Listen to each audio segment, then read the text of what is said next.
بتوں سے تجھ کو امیدیں، بتوں سے تجھ کو امیدیں، خدا سے نا امیدی، مجھے بتا تو صحیح کافری کیا ہے۔ اب آپ کے سامنے خطاب کے لیے تشریف لاتے ہیں موحد اعظم خطیب اسلام مناظر اسلام حضرت مولانا طیب الرحمان زیدی صاحب۔ نعرہ تکبیر! توحید کے پروانوں جتنا اپنے اللہ سے پیار اتنی اونچی آواز میں نعرہ تکبیر بلند کرو۔ نعرہ تکبیر! نعرہ تکبیر! مسلک اہل حدیث، حاجت روا مشکل کشا، حاجت روا مشکل کشا، حاجت روا مشکل کشا، حاجت روا مشکل کشا۔ بھائی ہمارے ساتھی سننا چاہتے ہیں کیا اتنے گردیری صاحب ہوتے سر یہ بعد ہی دساں گے جی، شاہ صاحب کے خطاب تو بعد اگر کسی نے واقعہ پورا سننا ہوئے تو اسی تفصیل نہ بیان کریں گے۔ اچھا جی، یہ گزارش یہ ہے کہ جن دوست کھڑے نے دروازے کوئی دوست کھڑا نہ ہوئے، پیچھے جنہیں کھڑا ہونا پیچھے چلا جائے۔ نحمده ونستعینه ونستغفره ونعوذ بالله من شرور انفسنا ومن سيئات اعمالنا من يهده الله فلا مضل له ومن يضلله فلا هادي له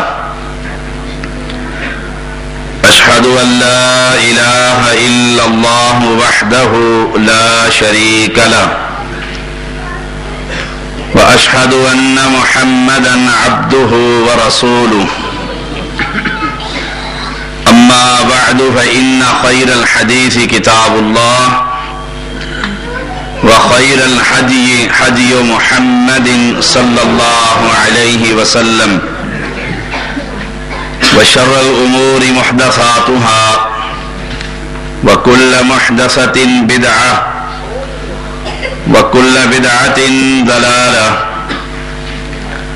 وكل ضلالة في النار اللهم صل على محمد وعلى آل محمد كما صليت على إبراهيم وعلى آل إبراهيم إنك حميد مجيد اللهم بارك على محمد وعلى آل محمد كما باركت على إبراهيم وعلى آل إبراهيم إنك حميد مجيد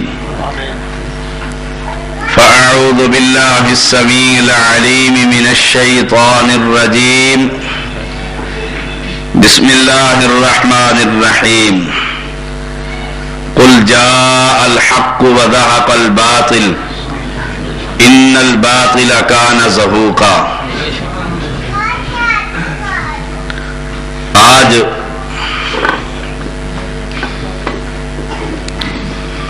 آپ بھائیوں میں پہنچ کر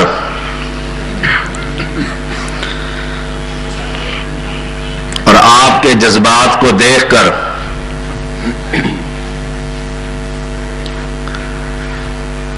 مجھے اپنے سفر کی تھکاوٹ بھول چکی ہے۔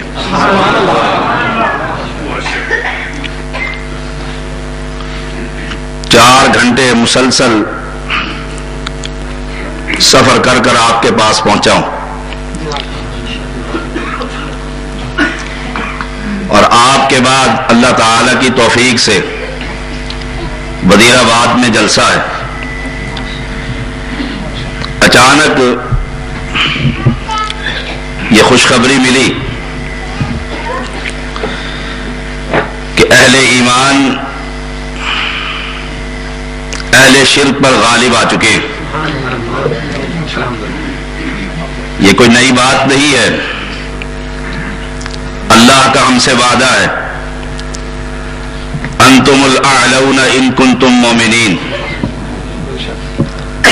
غالب تم ہی رہو گے اگر تمہارا ایمان مضبوط ہوگا۔ اہل ایمان ہماری کسی سے کوئی لڑائی نہیں ہے، ہم تمہیں رب کی توحید کا پیغام سناتے ہیں۔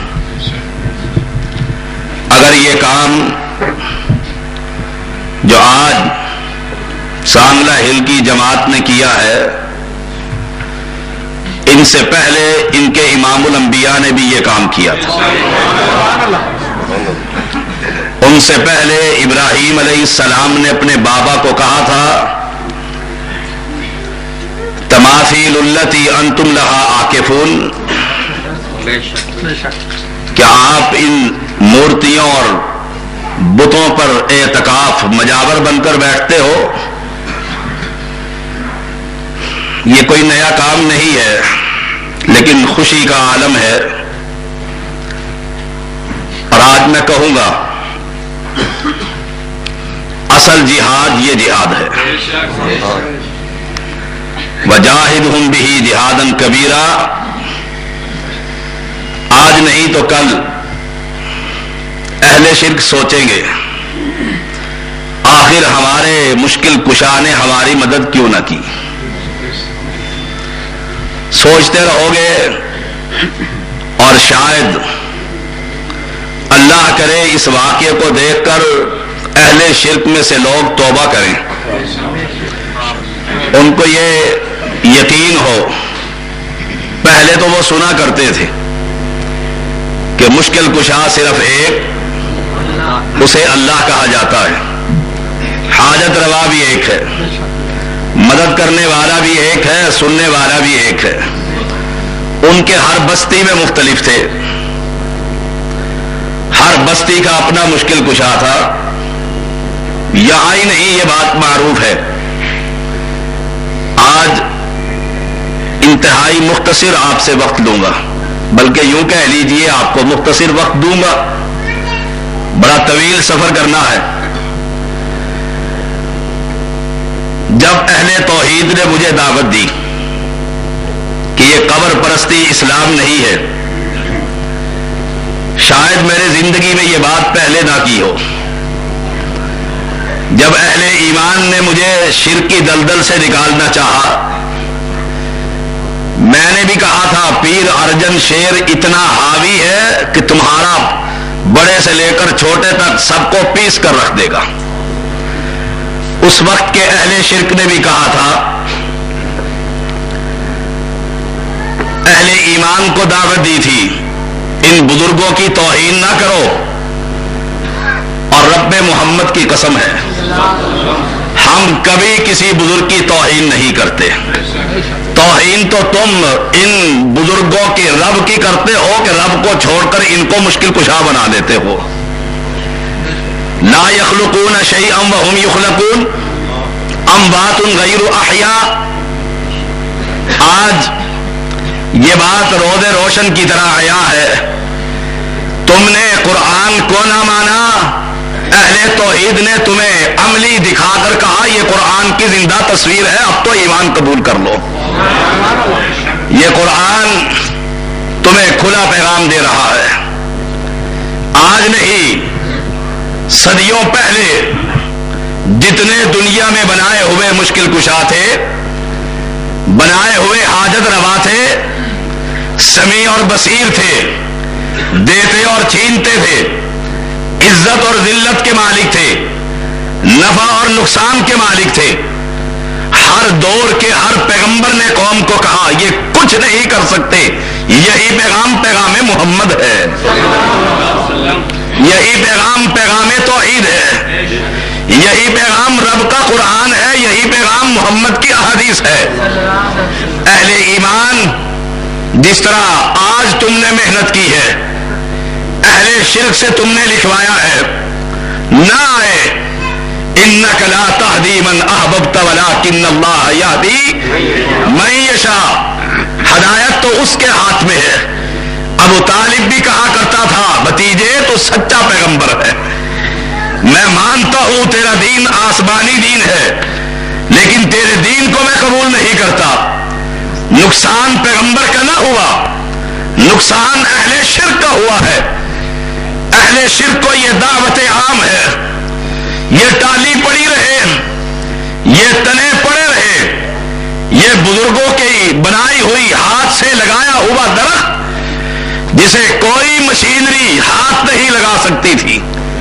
پیر بہار شاہ کے بارے میں بھی یہی مشہور ہے، شیخ پورہ کے اندر یہی بات ہے، ہمارے اسلام آباد کے سید پور کے اندر بھی یہی معروف ہے. دو جاتی ہوئی سڑکوں کو اس لیے کاٹ دیا گیا کہ اس بر کے درخت کے نیچے شاہ صاحب نے چلہ کشی کی تھی، محنتیں کی تھی. میں نے اسلام آباد کے اندر بھی کہا ہے، آج تمہیں بھی کہہ رہا ہوں، مجھے جب یہ خبر ملی میں نے کہا تھا اس سید زادے کے ہاتھ میں مشینری دو، زندوں کو تم ہٹا لیں، مردے ہمیں جانے، ہم مردوں سے جانے. نعرہ تکبیر. یہی بات تو تم نے کی ہے. مجھے اس بھائی نے بتایا، نوجوان نے کہا، ہم نے کہا زندوں کو تم ہٹا لو، بابا جانے اور وہاں بھی جانے. اگر وہ بابا ہمیں نقصان پہنچا سکے، اللہ کی قسم سانگلا ہل کے نوجوان نہیں، زیدی بھی تمہارا مسلک قبول کر لے گا. اور جاؤ، آج نہیں، کل نہیں، صدیوں تک، قیامت تک، جب تک تمہاری جان میں جان ہے، اس سید زادے کے جان میں جان ہے، تمہیں چیلنج دے رہا ہوں، بر صغیر کے اندر نہیں، دنیا کے کسی کونے میں تم بتلاؤ، زندوں کی ذمہ داری تمہاری ہے، مردے جانے اور یہ زیدی جانے. رب محمد کی قسم ہے، دنیا میں اگر کوئی ذات انوار نہ اہل ایمان کے پہلے استادوں صحابہ نے چھوڑا تھا، نہ محمد کے یہ ساتھی چھوڑیں گے.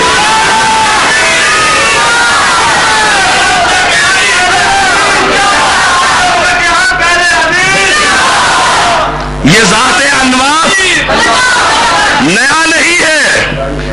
اللہ کے پیغمبر موسیٰ علیہ السلام کی قوم کہتی ہے، درختوں کے پجاری، درختوں کے مجاور، قبر پر مجاور بن کر بیٹھنے والے بنی اسرائیل کی قوم کو جب اللہ نے توحید کی دعوت سمجھائی، موسیٰ علیہ السلام لے کر نکلے. دریاؤں کے اندر سے کس نے نکالا تھا؟ دریاؤں کے اندر فرعون کو غرق کس نے کیا تھا؟ چلتے ہوئے بنی اسرائیل کے لیے موٹر وے کس نے بنائی تھی؟ جب وہ پار نکلے انہوں نے بھی یہی بات کہی تھی، اے موسیٰ ہمارے لیے بھی کوئی بیری کے درخت ہو، ٹالی کے درخت ہو، بڑ کے درخت ہو، ہم اس کو پوجیں، یہ ہماری مشکلوں کو حل کرے. تمہاری اس بستی میں نہیں، پہاڑی پور کے اندر نہیں، پیر واحد علی اکیلا نہیں، دنیا جہان کے پیر ہیں. وہاں پر بڑ کے درخت بھی ہے، کیکر کے درخت بھی ہے، ٹالی کے درخت بھی ہے، شاہ جمال کی قبر پر بیری کا بہت بڑا درخت ہے. اور سنو، جب موسیٰ سے کہا اس کی قوم نے بچایا دریا سے، تو رب کریم نے فرعون سے نجات دی.